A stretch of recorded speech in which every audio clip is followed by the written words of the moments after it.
Hello, আসসালামু আলাইকুম দর্শকবৃন্দু। তো আজকে আমরা আলোচনার বিষয় হচ্ছে যে বর্তমান প্রেক্ষাপটে বিশ্ব রাজনীতিতে সমাজতন্ত্র কেন, সেটাই আমরা আজকে আলোচনা করব আপনাদের সাথে। কেন পৃথিবীতে সমাজতন্ত্র প্রয়োজনীয় সেটাই এখন আমরা তুলে ধরব। তো চলুন, প্রশ্ন হতে পারে যারা অর্থনীতি বিশেষজ্ঞ নন তাদের সমাজতন্ত্র সম্পর্কে কোনো মতবাদ দেওয়ার অধিকার আছে কিনা। অনেকগুলি কারণের জন্য আমার বিশ্বাস তাদের সে অধিকার আছে। বৈজ্ঞানিক জ্ঞানের ভিত্তিতেই আমরা এই প্রশ্নের আলোচনা করতে পারি যে অর্থনীতি ও জ্যোতির্বিদ্যার মধ্যে পদ্ধতিগত দিক থেকে কোনো অপরিহার্য পার্থক্য বলেই মনে হতে পারে, কারণ উভয় ক্ষেত্রে বিজ্ঞানীদের প্রচেষ্টা নিবন্ধ থাকে সমধর্মী ঘটনাবলী ও তথ্যের উদ্ঘাটনে এমন কতিপয় সর্বজনীন সাধারণ সূত্রের আবিষ্কার করা যার সাহায্যে তাদের মধ্যকার পারস্পরিক সম্পর্ক নির্ণয় সহজ হয়ে ওঠে। কিন্তু পদ্ধতিগত পার্থক্য অবশ্যই থাকবে।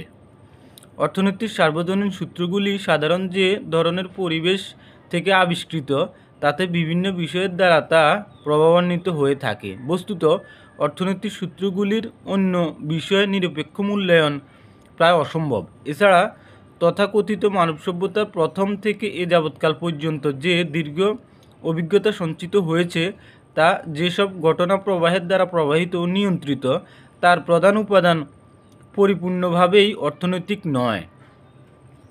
উদাহরণস্বরূপ বলা যায় যে ইতিহাসে যেসব বিরাট রাষ্ট্রের সন্ধান মিলে সেগুলি যুদ্ধ ও রাজ্য বিজয়ের ফল হিসেবেই গড়ে উঠেছে। বিজয়ীরা সবসময় বিজিত রাষ্ট্রের আইনানুগ আর্থিক ক্ষমতাসম্পন্ন একটি বিশেষ স্বার্থভোগী হিসেবে নিজেদের প্রতিষ্ঠিত করেছে। তারা প্রথমে সমস্ত জমির উপরে একচেটিয়া কর্তৃত্ব প্রতিষ্ঠা করে, এরপর নিজেদের কোনো বিশেষ সম্প্রদায়কে ওই দেশের পুরোহিত শ্রেণীর হিসেবে নিয়োজিত করে।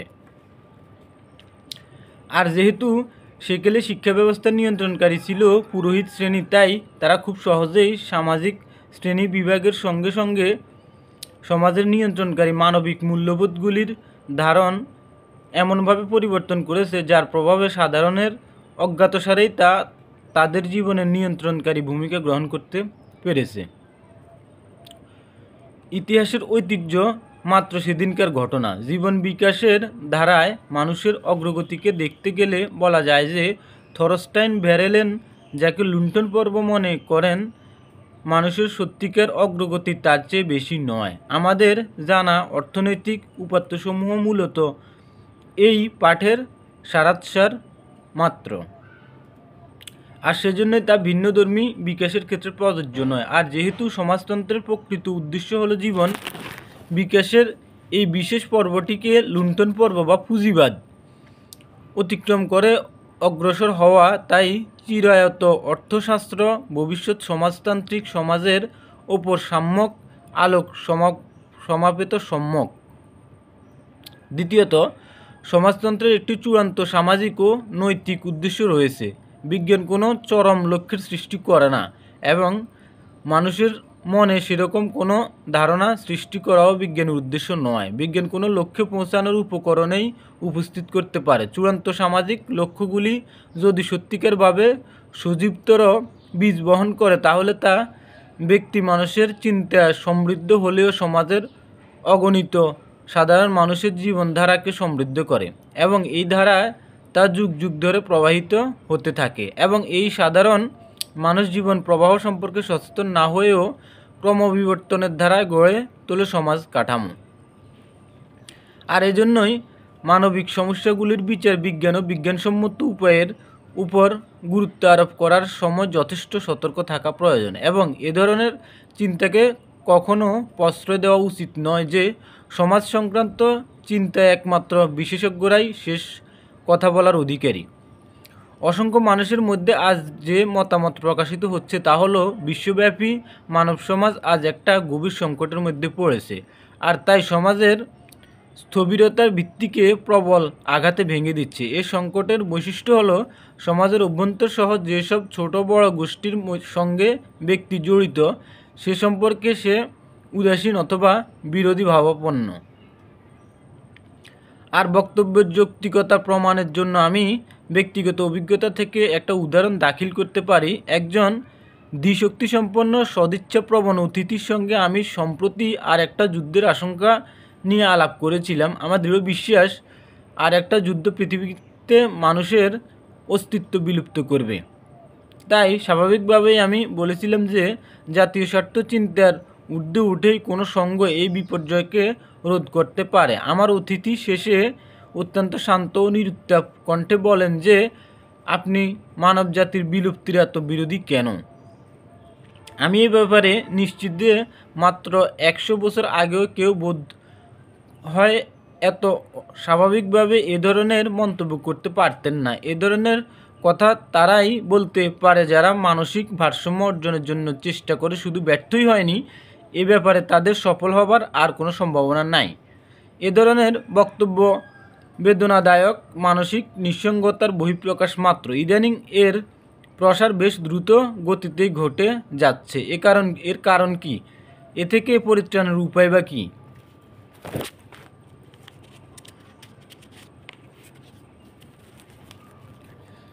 এ প্রশ্ন উত্থাপন করা সহজ, এর সমাধানের ইঙ্গিত দেওয়া বোধহয় ততখানি কঠিন।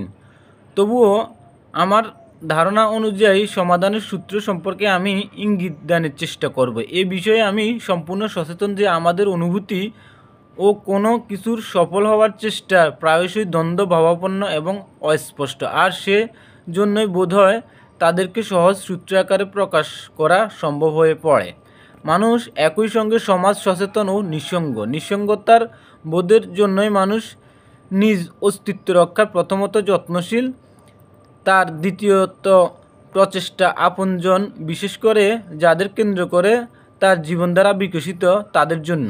অন্যদিকে সমাজ সচেতনতা মানুষকে অন্য মানুষের সুখ দুঃখের কাছে নিয়ে আসে, তাদের স্বীকৃতি, সহানুভূতি ও সহযোগিতার জন্য তাগিদ সৃষ্টি করে। এই বহু বিচিত্র ও পরস্পর বিরোধী আশা, আকাঙ্ক্ষা ও কর্মপ্রচেষ্টা মানুষের জীবনকে করে তুলেছে বৈশিষ্ট্যমণ্ডিত। আর এই দুই ধরনের চেতনার জটিল সম্মেলনের মধ্যে থেকে যে বৈশিষ্ট্য সৃষ্টি হয় তা নির্ধারণ করে মানসিক ভারসাম্য অর্জন ও তা সংরক্ষণের মাধ্যমে মানুষ কতখানি সমাজকল্যাণমূলক প্রচেষ্টায় অংশীদার হতে পারে। সম্ভবত উপযুক্ত দুই বিরোধী মনোভাবের আপেক্ষিক শক্তি নির্ভর করে উত্তরাধিকারের বিশেষ প্রকৃতিতে। অন্যদিকে মানুষের ব্যক্তিত্বের গঠন মূলত পরিবেশের উপর নির্ভরশীল, যার সঙ্গে মানুষের নাড়ির যোগ, সমাজ জীবন, ঐতিহ্য ও আচার আচরণ প্রভৃতি ব্যক্তিত্ব গঠনের পেছনে কাজ করে। ব্যক্তি জীবনে সমাজের চিন্তা অমূর্ত।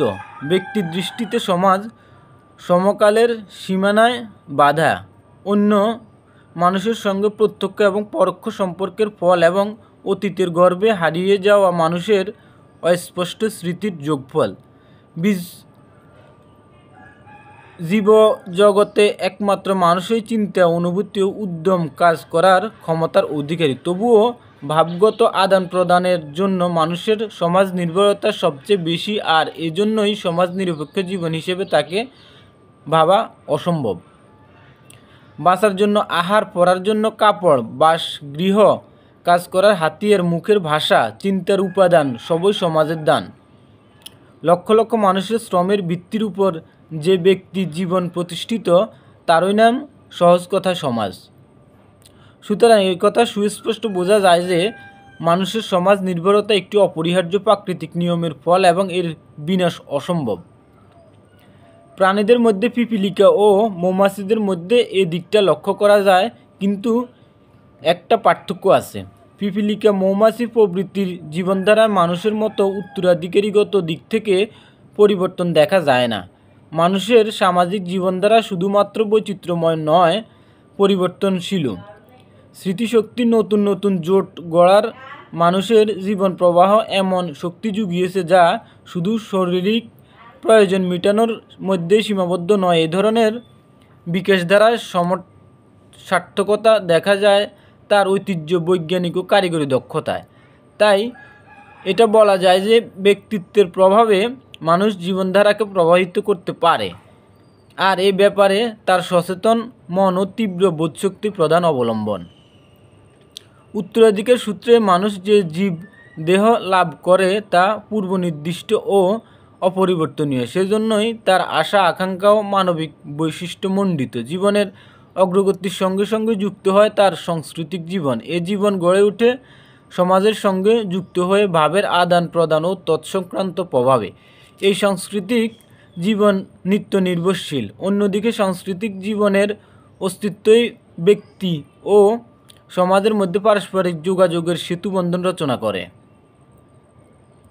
আধুনিক নৃতত্ত্ববিদ্যা তথাকথিত আদিম সংস্কৃতিগুলির তুলনামূলক জরিপের ভিত্তিতে আমাদের সামনে এই বক্তব্যই তুলে ধরে যে মানুষের সামাজিক আচরণ ব্যবহারের ভিন্নতা নির্ভর করে সমাজ বিকাশের স্তর, পরস্পর সামাজিক ও সংগঠনগত চরিত্রের উপর। মানুষের ভাগ্যের পরিবর্তনের জন্য যারা কাজ করছেন তাদের আশা আকাঙ্ক্ষা এই পরিবর্তন চেতনার উপর নির্ভরশীল।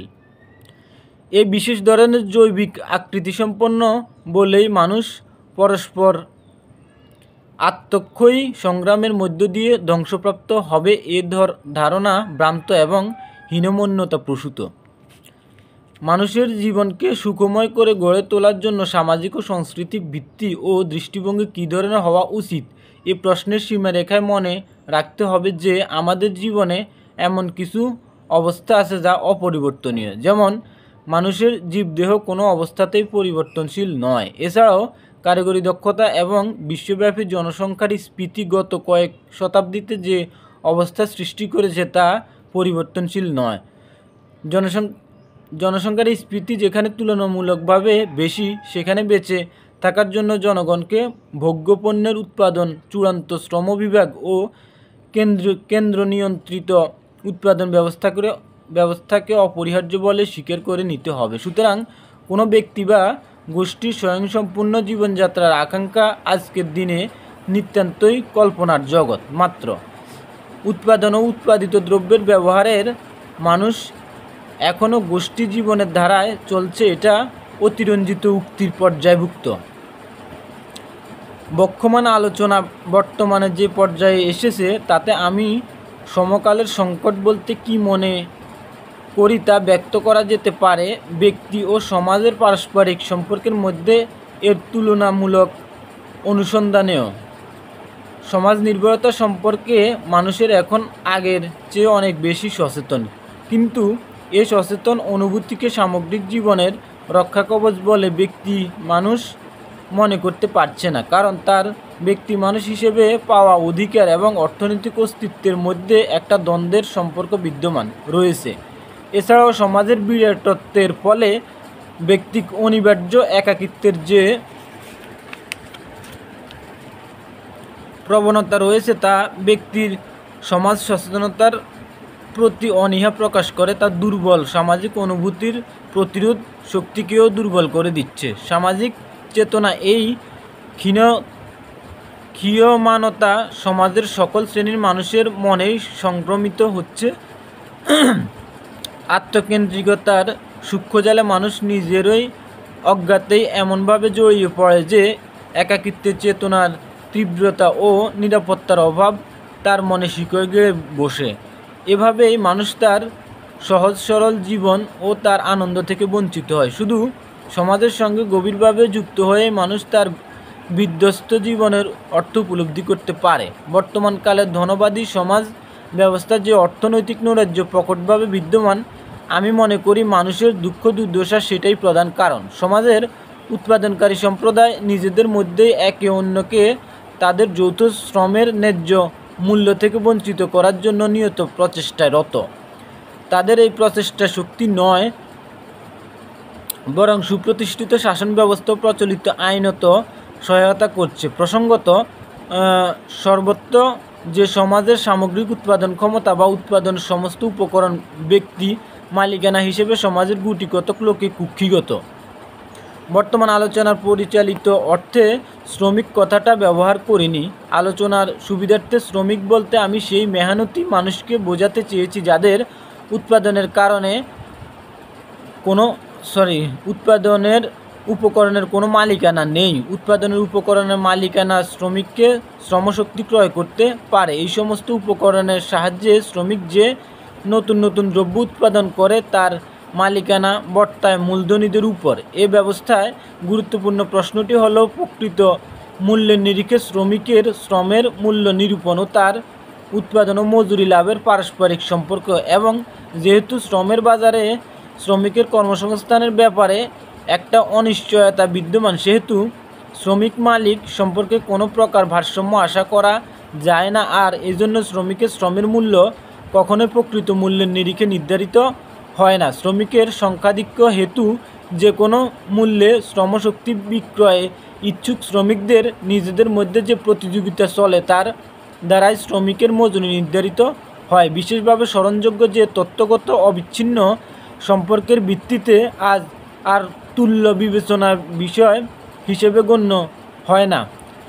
বর্তমান ধনতান্ত্রিক সমাজ ব্যবস্থায় ব্যক্তিগত পুঁজি মাত্র গুটি কয়েক লোকের হাতেই সীমাবদ্ধ থাকে। এজন্য আংশিকভাবে দায়ী পুঁজিবাদীদের নিজেদের মধ্যে প্রতিযোগিতা এবং অংশত সমকালীন কারসাজির দক্ষতা ও চূড়ান্ত শ্রমবিভাগ, যা ছোট ছোট উৎপাদনকারীদের উৎখাত করলে বৃহৎ উৎপাদনের রূপ নিয়েছে। এ ধরনের পরিবর্তনের প্রত্যক্ষ ফল হলো ব্যক্তিগত মালিকানাধীন পুঁজির যথেচ্ছার, যার ক্রমবর্ধমান শক্তিকে গণতান্ত্রিক ভিত্তিতে গড়ে ওঠা রাজনৈতিক সচেতন সমাজও নিয়ন্ত্রণে অক্ষম।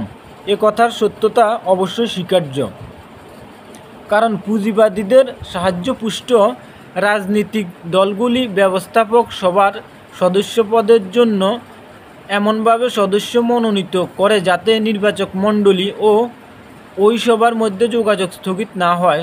রাজনৈতিক দলগুলিকে সাহায্যের প্রতিদানে পুঁজিপতিরা প্রত্যাশা করে যে সংশ্লিষ্ট দলগুলির তথাকথিত জনপ্রতিনিধিরা জনস্বার্থ সংরক্ষণে যথেষ্ট পরিমাণে তৎপর হবে না।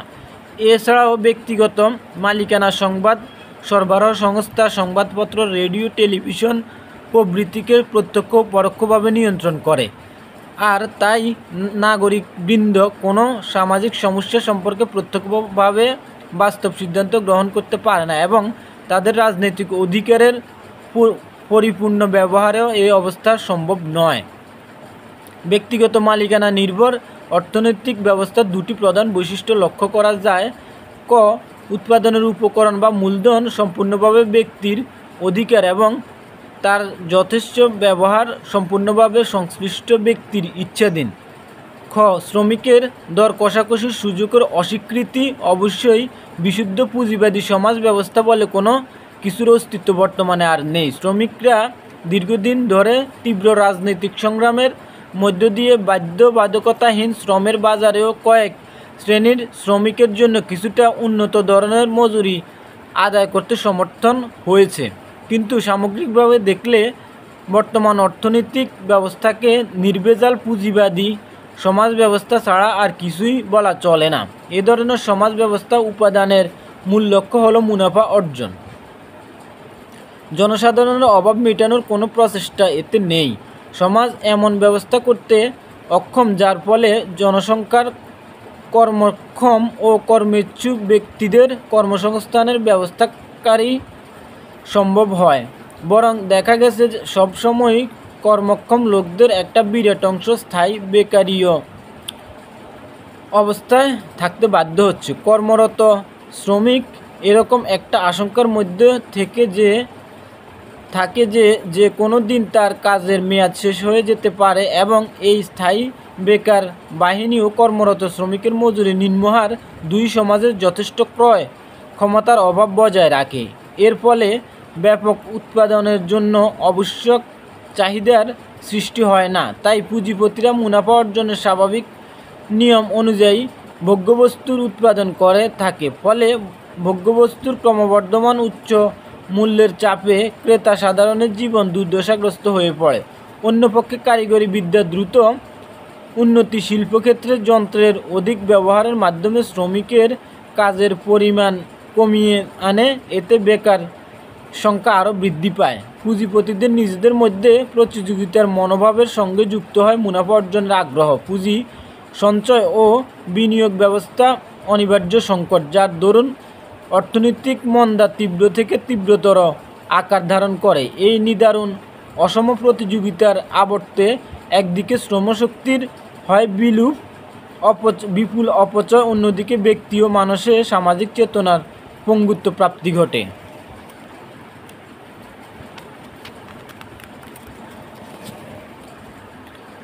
ব্যক্তি জীবনের এই অক্ষম জড় পদার্থের পরিণতিকে আমি পুঁজিবাদী সমাজ ব্যবস্থার সবচাইতে বড় অভিশাপ বলে মনে করি। বর্তমানকালের শিক্ষা ব্যবস্থার উপরও তার করাল ছায়া বিস্তর হয়েছে।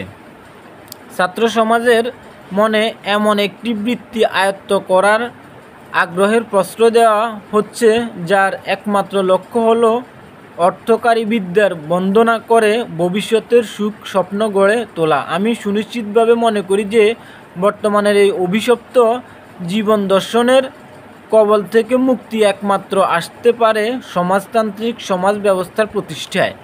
সেখানে সমাজমুখী একটি ব্যাপক শিক্ষা ব্যবস্থার সর্বাঙ্গীন প্রয়াস ঘটবে। এই নতুন সমাজে উৎপাদনের সমস্ত উপাদানের উপর থাকবে সামাজিক মালিকানা এবং কর্তৃত্ব, এবং তার ব্যবহারের হবে সর্বজনীন স্বার্থের লক্ষ্যে এবং সুপরিকল্পিত উপায়ে। সুপরিকল্পিত এই অর্থনৈতিক ব্যবস্থার উৎপাদন করবে মানুষের অভাব মোচনের জন্য, যেখানে ব্যাপক কর্মসংস্থানের সুযোগের মাধ্যমে অবলা বৃদ্ধিবনিতা জন্য গড়ে উঠবে একটি সুখী সমাজ। এ সমাজের শিক্ষা ব্যবস্থা ব্যক্তি চরিত্রের সম্ভাবনাগুলির বাস্তবায়নে শুধু সহায়ক ভূমিকাই পালন করে না, ব্যক্তি মানুষেও শুভ বুদ্ধিপ্রসূত সমাজ চিন্তায় জন্ম দিয়ে থাকে, আর এর ফলে মানুষ ক্ষমতালোভী বা তথাকথিত সামাজিক সাফল্যের চাটুকারে পরিণত হতে পারে। এ কথাও মনে রাখতে হবে যে সুপরিচালিত অর্থনৈতিক ব্যবস্থা আর সমাজতন্ত্র এক জিনিস নয়, কারণ তথাকথিত সুপরিকল্পিত অর্থ প্রতিষ্ঠাকে ত্বরান্বিত করতে চাইলে প্রথমেই কতগুলি জটিল সামাজিক রাজনৈতিক সমস্যার সমাধান করা দরকার, কিন্তু আমলাতন্ত্রের রাজনৈতিক ক্ষমতা ও অর্থনৈতিক উদ্যোগকে খর্ব না করে এটা করা সম্ভব নয়। শুধু কি আমলাতন্ত্রের প্রতিদ্বন্দ্বী একটি গণতান্ত্রিক দৃষ্টি করেই এ ব্যাপারে ভারসাম্য রক্ষা করা যাবে। তাই আমাদের উচিত এই পরিবর্তন উন্মুখ সময়ে সমাজতন্ত্রের উদ্দেশ্য ও লক্ষ্য সম্পর্কে সুস্পষ্ট ধারণা সৃষ্টি করা। তো বন্ধুরা, আজকে আমরা জানতে পেরেছি যে সমাজতন্ত্র কেন বর্তমান বিশ্ব ব্যবস্থা অর্থনৈতিক ব্যবস্থায় প্রয়োজনীয়, সেটাই আজকে আমরা তুলে ধরছি। তো ভিডিওটা যদি ভালো লাগে, আমি সার্ভেয়ার আশিফুল হাসান, তাহলে আমার চ্যানেলটা সাবস্ক্রাইব করবেন আর বেশি বেশি করে শেয়ার করবেন, লাইক করবেন, কমেন্ট করবেন। ধন্যবাদ সবাইকে। আল্লাহ হাফেজ।